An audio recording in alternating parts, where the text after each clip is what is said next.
नमस्कार।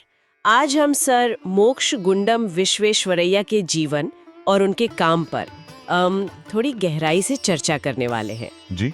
हमारे पास जो जानकारी है वो एक ऐसे असाधारण इंजीनियर और प्रशासक की कहानी बताती है जिन्होंने आधुनिक भारत पर अपनी एक छाप छोड़ी। देखिए सर, एमवी की कहानी सिर्फ बांध या इमारतें बनाने की नहीं है। अच्छा। ये एक नजरिए की कहानी है। कैसे प्लानिंग, अनुशासन और टेक्नोलॉजी का सही इस्तेमाल आम लोगों की भलाई के लिए किया जा सकता है। हाँ। और ये सिद्धांत आज भी उतने ही प्रासंगिक है, शायद पहले से भी ज्यादा। तो उनकी कहानी शुरू होती है 15 सितंबर 1861। कर्नाटक का एक छोटा सा गांव है मुड्डेनाहल्ली। जी। बैकग्राउंड बहुत साधारण था। पिता संस्कृत के विद्वान थे, लेकिन सिर्फ 15 साल की उम्र में पिता का निधन हो गया। जानकारी बताती है कि इतनी मुश्किलों के बाद भी पढ़ाई के लिए उनका जुनून गजब का था। हाँ, ये बात तो है। रोज कई किलोमीटर पैदल चलकर स्कूल जाते थे। ये उनकी लगन दिखाता है। बिल्कुल, और यही लगन, यही दृढ़ संकल्प उन्हें पुणे के उस प्रतिष्ठित इंजीनियरिंग कॉलेज तक ले गया। हाँ। दोस्तों, क्या आपकी किड्स जोन एक्टिविटी बुक तैयार है? आज हम उसमें रंग भरेंगे, सपने लिखेंगे। और इंजीनियरिंग में तो उनकी प्रतिभा कमाल की थी। एक सिविल इंजीनियर के तौर पर उन्होंने कितने ही अहम प्रोजेक्ट्स पर काम किया। बांध, पुल, सिंचाई सिस्टम। हाँ, कई सारे। कृष्णा राजा सागर बांध, केआरएस डैम जिसे कहते हैं। हाँ, केआरएस डैम, उसका जिक्र तो करना ही पड़ेगा। मैसूर रियासत के लिए तो वो एक तरह से जीवन रेखा जैसा था। बिल्कुल, सिंचाई तो बढ़ी ही, पीने के पानी की समस्या भी हल हुई। और उस जमाने में भारत में इतने बड़े स्केल का प्रोजेक्ट, वो अपने आप में एक मिसाल था। सही कहा। और इसके साथ साथ हैदराबाद शहर को जो मूसी नदी की बाढ़ से बचाने वाली उनकी प्रणाली थी, उसको कैसे भूल सकते हैं। ओ हाँ, वो भी बहुत महत्वपूर्ण था। जी, वो सिर्फ एक इंजीनियरिंग का हल नहीं था, वो तो हजारों जिंदगियों को बचाने वाला एक बहुत दूरदृष्टि कदम था। उनके डिजाइन ने शहर को आगे आने वाली कई आपदाओं से सुरक्षित किया। ये इंजीनियरिंग की जो मानवीय शक्ति है ना, हाँ, उसका एक बेहतरीन उदाहरण है। अच्छा, एक चीज और जो मुझे स्रोतों में मिली और जिसने मेरा ध्यान खींचा, वो था उनका लगभग 1903 में स्वचालित जल फ्लड गेट का आविष्कार।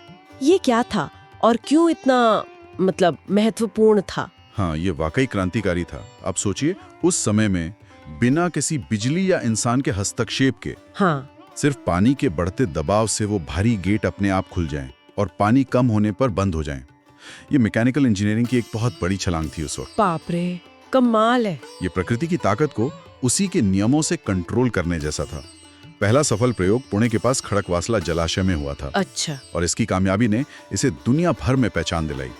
इसने सिंचाई और बाढ़ नियंत्रण की जो सदियों पुरानी समस्या थी ना, हाँ, उसका एक बहुत ही अनोखा और टिकाऊ समाधान दिया। लेकिन उनका योगदान सिर्फ इंजीनियरिंग तक ही नहीं रुका। 1912 में उन्हें मैसूर का दीवान बनाया गया। जी हाँ, दीवान। दीवान का पद उस समय रियासत का मुख्य प्रशासक, मुख्यमंत्री जैसा पद था, है ना? हाँ बिल्कुल, जिससे उन्हें काफी बड़े सुधार लागू करने का अधिकार मिला।